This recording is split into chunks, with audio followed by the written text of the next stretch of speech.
नमस्कार।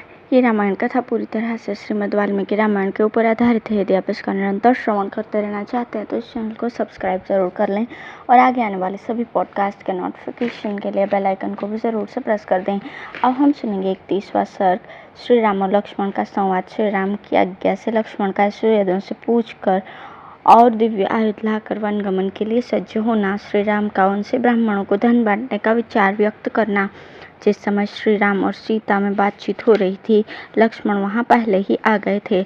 उन दोनों का ऐसा संवाद सुनकर उनका मुखमंडल आंसुओं से भीग गया। भाई के विरह का शोक अब उनके लिए भी असह्य हो उठा। रघुकुल को आनंदित करने वाले लक्ष्मण ने ज्येष्ठ भ्राता श्री रामचंद्र जी के दोनों पैर जोर से पकड़ लिए और अत्यंत यशस्विनी सीता तथा महान वृद्धधारी श्री रघुनाथ जी से कहा, यदि आपने सहस्त्रों वन्य पशुओं तथा हाथियों से भरे हुए वन में जाने का निश्चय कर ही लिया है तो मैं भी आपका अनुसरण करूंगा। धनुष हाथ में लेकर आगे आगे चलूंगा। आप मेरे साथ पक्षियों के कलरव और भ्रमर समूहों के गुंजारों से गूंजते हुए रमणीय वनों में सब और विचरण कीजिएगा। मैं आपके बिना स्वर्ग में जाने, अमर होने तथा संपूर्ण लोगों का ऐश्वर्य प्राप्त करने की भी इच्छा नहीं रखता। वनवास के लिए निश्चित विचार करके ऐसी बात कहने वाले सुमित्रा कुमार लक्ष्मण को श्री रामचंद्र जी ने बहुत से सांत्वनापूर्ण वचनों द्वारा समझाकर जब वन में चलने से मना किया, तब वे फिर बोले, भ्राताश्री, आपने तो पहले ही मुझे अपने साथ रहने की आज्ञा दे रखी है, फिर इस समय आप मुझे क्यों रोकते हैं? जिस कारण से आपके साथ चलने की इच्छा वाले मुझको आप मना कर रहे हैं, उस कारण को मैं जानना चाहता हूँ। मेरे हृदय में इसके लिए बड़ा संशय हो रहा है। ऐसा कहकर धीर वीर लक्ष्मण आगे जाने के लिए सज्ज होकर भगवान श्री राम के सामने खड़े हो गए और हाथ जोड़कर याचना करने लगे। तब महातेजस्वी श्री राम ने उनसे कहा, लक्ष्मण, तुम मेरे स्नेही, धर्मपरायण, धीर वीर तथा सदा सन्मार्ग में स्थित रहने वाले हो, मुझे प्राणों के समान प्रिय हो तथा मेरे वश में रहने वाले आज्ञापालक और सखा हो। यदि आज मेरे साथ तुम भी वन को चल दोगे तो परम यशस्विनी माता कौशल्या और सुमित्रा की सेवा कौन करेगा? जैसे मेघ पृथ्वी पर जल की वर्षा करता है, उसी प्रकार जो सबकी कामनाएं पूर्ण करते थे, वे महातेजस्वी महाराज दशरथ अब कैकेयी के प्रेम प्राश में बंध गए हैं। कैकेयी राज अश्वपति की पुत्री कैकेयी महाराज के इस राज्य को पाकर मेरे वियोग के दुख में डूबी हुई अपनी सौतों के साथ उचित बर्ताव नहीं करेंगी। भरत भी राज्य पाकर कैकेयी के अधीन रहने के कारण दुखिया कौशल्या और सुमित्रा का भरण पोषण नहीं करेंगे। अतः तुम यहीं रहकर अपने प्रयत्न से अथवा राजा की कृपा प्राप्त करके माता कौशल्या का पालन करो। मेरे बताए हुए इस प्रयोजन को ही सिद्ध करो। ऐसा करने से मेरे प्रति जो तुम्हारी भक्ति है वो भी भली भांति प्रकट हो जाएगी तथा धर्मज्ञ गुरुजनों की पूजा करने से जो अनुपम एवं महान धर्म होता है वो भी तुम्हें प्राप्त हो जाएगा। तुम मेरे लिए ऐसा ही करो, क्योंकि हम लोगों से बिछड़ी हुई हमारी माताओं को कभी सुख नहीं होगा। श्री राम के ऐसा कहने पर बातचीत के मर्म को समझने वाले लक्ष्मण ने उस समय वार्ता का तात्पर्य समझने वाले श्री राम को मधुर वाणी में उत्तर दिया, वीर, आपके ही तेज से भरत, माता कौशल्या और सुमित्रा दोनों को पवित्र भाव से पूजन करेंगे, इसमें संशय नहीं है। इस उत्तम राज्य को पाकर यदि भरत बुरे रास्ते पर चलेंगे और दूषित हृदय एवं विशेषतः घमंड के कारण माताओं की रक्षा नहीं करेंगे, तो मैं उन दुर्बुद्धि और क्रूर भरत का तथा उनके पक्ष का समर्थन करने वाले उन सब लोगों का वध कर दूंगा, इसमें संशय नहीं है। यदि सारे त्रिलोकी उनका पक्ष लेने लगे तो उस भी अपने प्राणों से हाथ धोना पड़ेगा, परंतु ज्येष्ठ माता कौशल्या तो स्वयं ही मेरे जैसे सहस्त्रों मनुष्यों का भी भरण पोषण कर सकती हैं, क्योंकि उन्हें अपने आश्रितों का पालन करने के लिए 1 सहस्त्र गांव मिले हुए हैं।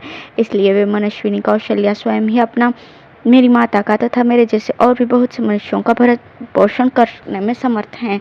अतः आप मुझको अपना अनुगामी बना लीजिए, इसमें कोई धर्म की हानि नहीं होगी।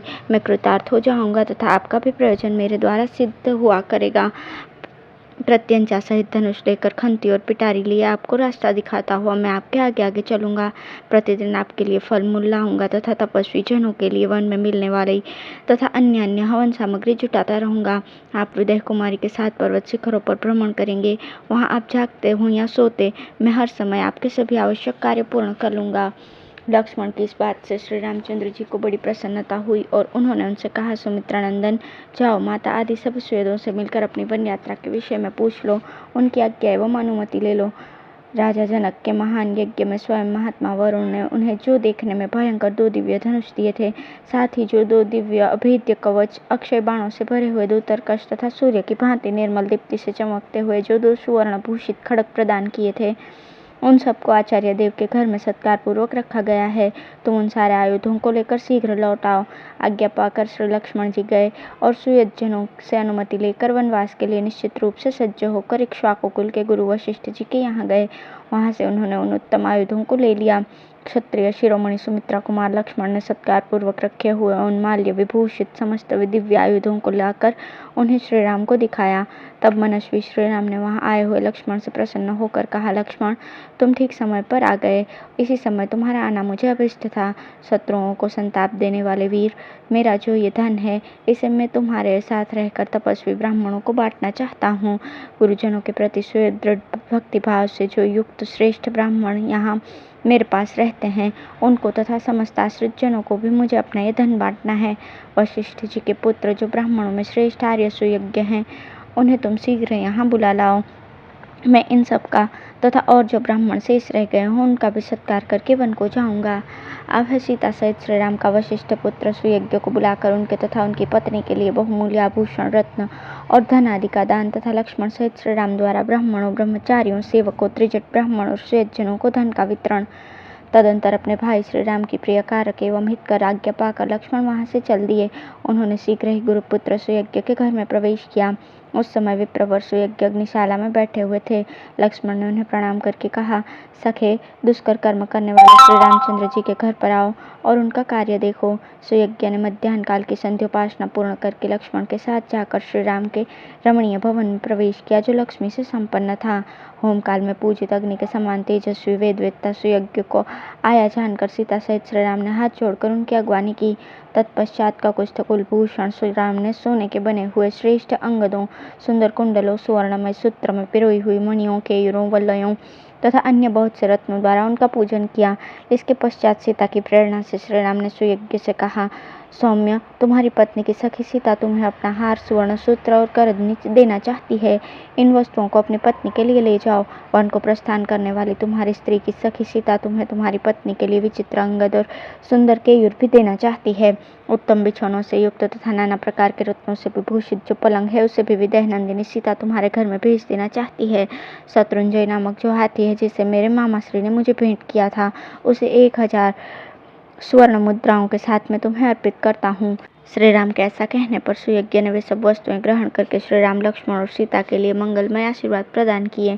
तदंतर श्रीराम ने शांत भाव से खड़े हुए और प्रिय वचन बोलने वाले अपने प्रिय भ्राता सुमित्रा कुमार लक्ष्मण से उसी प्रकार निम्नांकित बात कही, जैसे ब्रह्मा देवराज इंद्र से कुछ कहते हैं। अगस्त्य और विश्वामित्र दोनों उत्तम ब्राह्मणों को बुलाकर रत्नों द्वारा उनकी पूजा करो। जैसे मेघ जल की वर्षा द्वारा खेती को तृप्त करता है, उसी प्रकार तुम उन्हें सहस्त्रों गौएं, स्वर्ण मुद्राएं, रजत द्रव्य और बहुमूल्य मणियों द्वारा संतुष्ट करो। यजुर्वेदीय तैत्तरीय शाखा का अध्ययन करने वाले ब्राह्मणों को, जो आचार्य और संपूर्ण वेदों के विद्वान हैं, साथ ही जिनमें दान प्राप्ति की योग्यता है तथा जो माता कौशल्या के प्रति भक्तिभाव रखकर प्रतिदिन उनके पास आकर उन्हें आशीर्वाद प्रदान करते हैं, उनको सवारी, दास दासी, रेशमी वस्त्र और जितने धन से वे ब्राह्मण देवता संतुष्ट हो, उतना धन खजाने से दिलवाओ। चित्ररथ नामक सूत श्रेष्ठ सचिव भी हैं। वे सुदीर्घ काल से यहीं राजकुल की सेवा में उपस्थित हैं। इनको भी तुम बहुमूल्य रत्न, वस्त्र और धन देकर संतुष्ट करो। साथ ही उन्हें उत्तम श्रेणी के अज आदि सभी पशु और 1 सहस्त्र गौएं अर्पित करके पूर्ण संतोष प्रदान करो। मुझसे संबंध रखने वाले जो कट शाखा और कलाप शाखा के अध्येता बहुत से दंडधारी ब्रह्मचारी हैं, वे सदा स्वाध्याय में ही संलग्न रहने के कारण दूसरा कोई कार्य नहीं कर पाते। भिक्षा मांगने में आलसी हैं, परंतु स्वादिष्ट अन्न खाने की इच्छा रखते हैं। महान पुरुष भी उनका सम्मान करते हैं। उनके लिए रत्नों के बोझ से लदे हुए 80 ऊंट, अगहनी चावल का भार ढोने वाले 1 सहस्त्र बैल तथा भद्रक नामक धान्य विशेष का भार लिए हुए 200 बैल और दिलवाओ। उपर्युक्त वस्तुओं के सिवा उनके लिए दही, घी आदि व्यंजन के निमित्त 1 सहस्त्र गौएं भी हकवा दो। माता कौशल्या के पास मेखलाधारी ब्रह्मचारियों का बहुत बड़ा समुदाय आया है। उनमें से प्रत्येक को 1,000 स्वर्ण मुद्राएं दिलवा दो।